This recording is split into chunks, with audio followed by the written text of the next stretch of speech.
Telugu Desam party ఇక్కడ అంతా ఒకటే కుటుంబం. దీనిలో మా అందరికి కులాలు లేవు, మతాలు లేవు. కానీ ఎదుటాడు ఏంటంటే అప్పుడప్పుడు నింపేద్దామని చూస్తారు. నింపేసి దాన్ని మంట లేపితే ఆ మంటలో చలి మంటల్లో కాల్చుకుందామని చూస్తారు. వీళ్ళు ఆ కులం, ఈ కులం, ఆ కులం అని చెప్పి విద్వేషాలు రెచ్చగొట్టడం అనేది మన రక్తంలో లేదు. విద్వేషాలు రెచ్చగొట్టే విధంగా నేనేదో మాట్లాడినట్టు కొన్ని చెప్తున్నాడు. నేను ఈ వేదిక మీద చెప్పేది ఏంటంటే దాని మీద ఎవరైతే మన నియోజకవర్గ ఎమ్మెల్యేగా ఉన్నటువంటి గారికి నేను చట్టపరమైన చర్యలు తీసుకోవడానికి లీగల్ గా నేను ప్రొసీడ్ అవుతాను.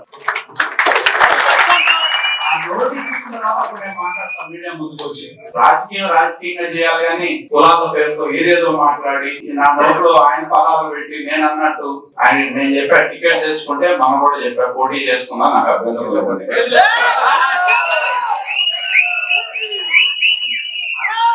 నేను రేపు చెప్తా అంశాలన్నిటికీ సమాధానాలు చెప్తా, లీగల్ గా ప్రొసీడ్ అవుతా. కులాల మధ్య విద్వేషాలు రెచ్చగొట్టే విధంగా మనం చూసాం. చాలా మంది తెలిసిన తర్వాత జగన్మోహన్ రెడ్డి ముఖ్యమంత్రి అయిన తర్వాత 2-3 రఘురామరాజు మీద ఒక రాజద్రోహం కేసు పెట్టాడు.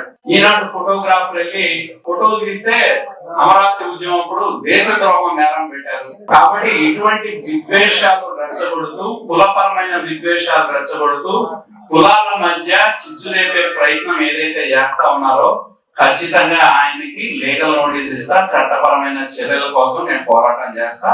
ఆ నోటీస్ అందిన తర్వాత ఆ విషయాల మీద అన్ని మీద నేను మాట్లాడతాను.